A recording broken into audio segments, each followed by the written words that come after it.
Welcome to On Cloud, the podcast for cloud professionals, where we break down the state of cloud computing today and how you can unleash the power of cloud for your enterprise. Welcome to a journey where collaboration, innovation, and a shared sense of purpose come together. Imagine being part of a team where these elements thrive. This is the essence of a strong software engineering culture. And today we are delving deep into the world of building and sustaining a software engineering culture.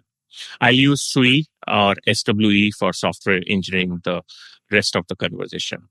I'm your host, Himanshu Varshney, Managing Director at Hashton by Deloitte, the CEO of Hashton prior to acquisition. I'm connecting with you from Bangalore, also known as the Silicon Valley of India. Before we dive, let me share a bit about myself. I'm a sports lover, a proud father of two lovely twin daughters, an engineer at heart, known for cracking poor jokes, PJs, and my colleagues often call me as a people person. My journey began when I graduated from IIT Guwahati back in 2003. I started my professional career at Trilogy, a software company headquartered in Austin. In 2010, I co-founded Hashton. Our journey took an exciting turn on 1st Jan 2021, almost 3 years back, when we were acquired by Deloitte. This marked the beginning of a new chapter where we aimed to create more significant and meaningful impacts for our clients. Since the acquisition, we have witnessed exponential growth, quadrupling our headcount, and delighting our clients with exceptional deliveries through pod-based model. What makes Hashton unique is our strong commitment to creating an outstanding workplace culture. Since 2017, which is for the last consecutive 6 years, we have been consistently recognized as a great place to work and ranked in the top 25 India's best companies in IT sector by GPTW India. Adding to our achievement this year, which was 2023, Hashton recognized as one of the top 25 companies to work for in India. And this is across all sectors, not just IT services. Many have wondered how we cultivated such a culture at Hashton. And I'll share some of the key elements that have contributed to our success. So let's get started. So what exactly is SWE culture? It's a set of values, beliefs, and behaviors that guide how we work together as a team in the software development world. Think of it as the DNA that shapes your work environment. A strong SWE culture is the secret sauce behind high-performing teams and successful organizations. It sets the tone for collaboration, innovation, and continuous improvement. At Hashton, we follow 4 guiding principles that defines our SWE culture. First one is exhibit extreme ownership and deliver client delight. So what does it mean is we are committed to creating an environment where we are not just task doers, but also the thinkers and the owners. Each individual's unwavering commitment to extreme ownership strengthens the team and translate into superior deliverables for our clients, as we firmly believe that their success is our success. The second one is learn and share. We have nurtured a culture of continuous learning, where acquiring knowledge is just the beginning. We actively foster an environment where sharing knowledge with our colleagues is equally vital. Our innovative training boot camps, known as Hashton University, HU, exemplify this principle. They challenge our new hires to collaboratively tackle real-world challenges in condensed timelines. Bootcamp success criteria are to provide a comprehensive exposure to various facets of full-stack engineering, instilling the confidence that our hashers can find solution to any challenge. In essence, it's about transforming the belief that impossible is actually I am possible. The third one is embrace radical honesty and a fail fast mentality. We cultivate an open and transparent environment, fostering a product development mindset where we focus not only on our strength, but also help out our team members develop. We openly discuss our failures and believe in sometimes celebrating them as opportunities for growth. Our motto is fail fast, learn fast, move fast.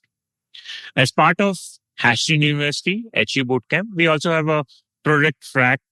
Here, there is a team of 3 or 4 developers which are give one pager about a business problem they need to solve by building an end-to-end tech solution in just 4 weeks. The full working hosted over the cloud. Over the past few years, we have successfully built hundreds of products through this, while only few of them have reached the market. One was actually acquired by a prominent in-memory database company prior to the acquisition. We take pride in learning from the failures. These setbacks not only drive iterative improvements, but also encourage innovation at a rapid pace. And the fourth and the last one is fun. Foster teamwork and community. We firmly believe in making the journey enjoyable. Fun isn't just confined to occasional parties. It's about creating an environment where individuals can pursue their passions.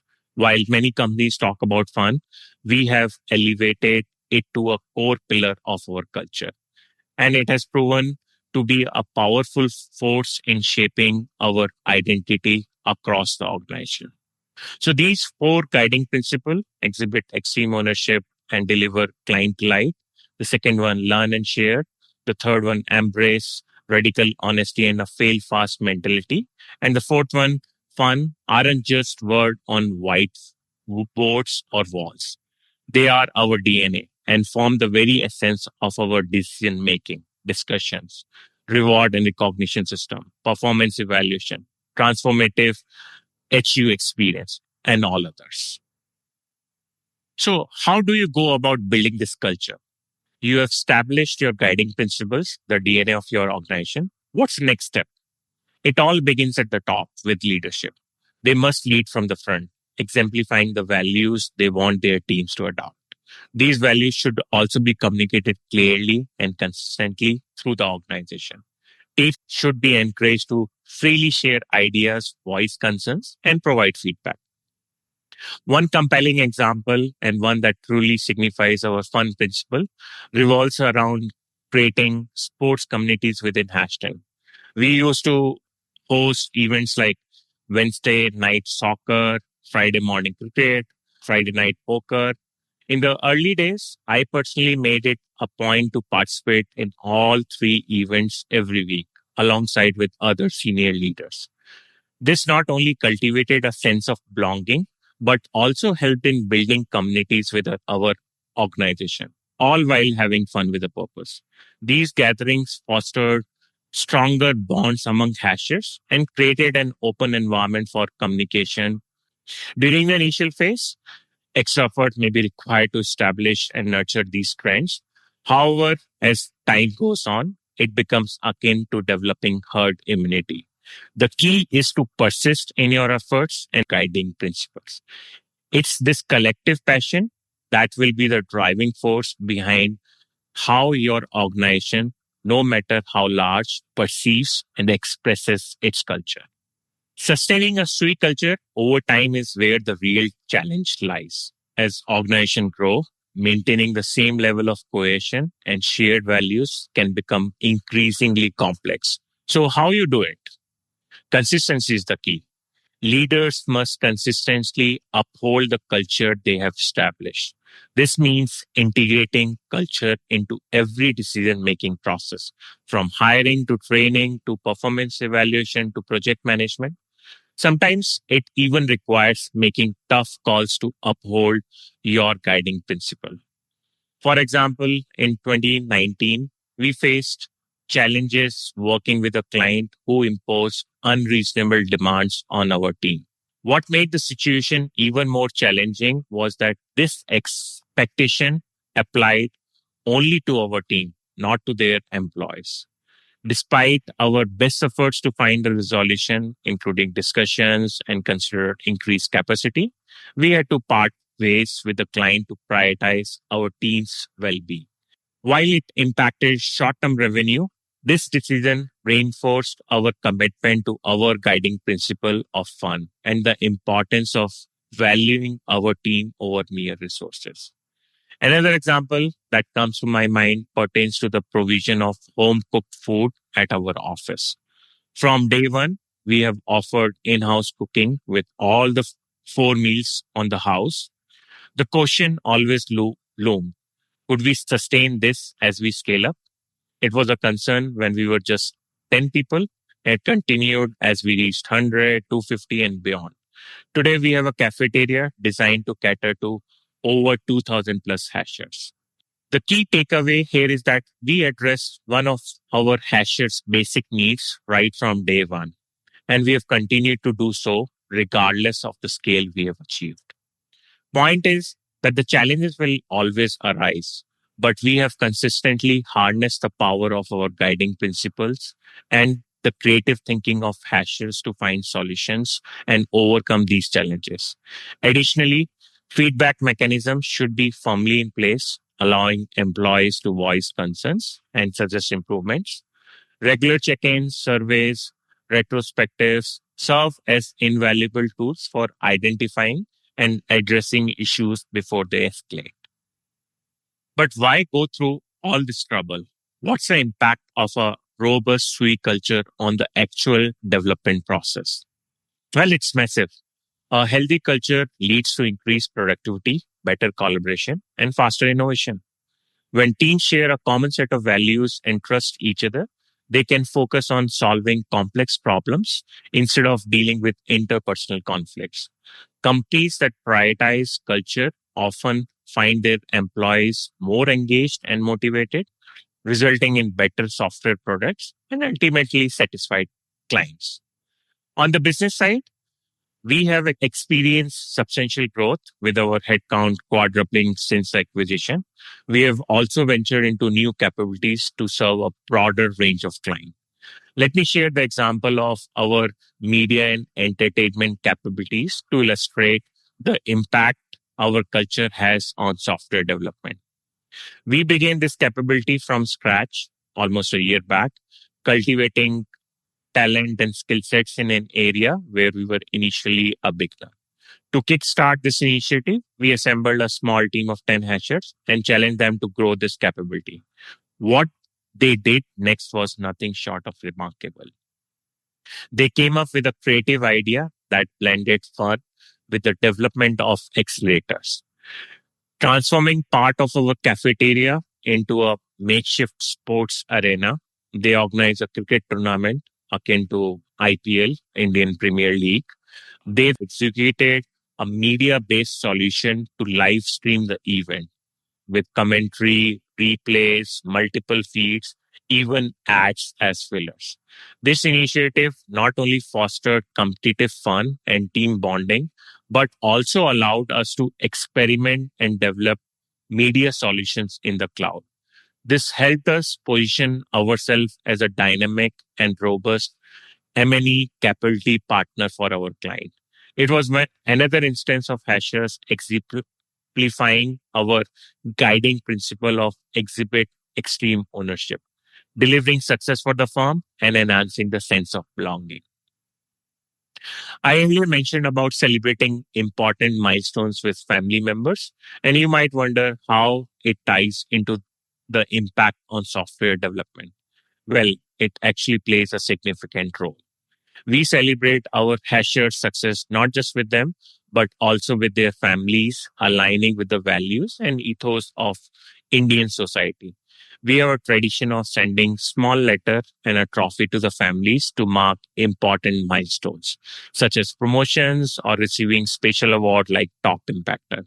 We personalize these gestures. Despite being unconventional, this practice in place since our Hashton inception contributes to the happiness of our hashers and create meaningful family moments. Culture has a tangible impact on software development, client success, and employee retention. In essence, you never know how different elements connect and influence one another. What's vital is ensuring that your guiding principle resonate with employees' DNA and are followed. However, there are common pitfalls to avoid. One of the biggest mistakes organizations make is neglecting their culture or failing to address cultural issues promptly.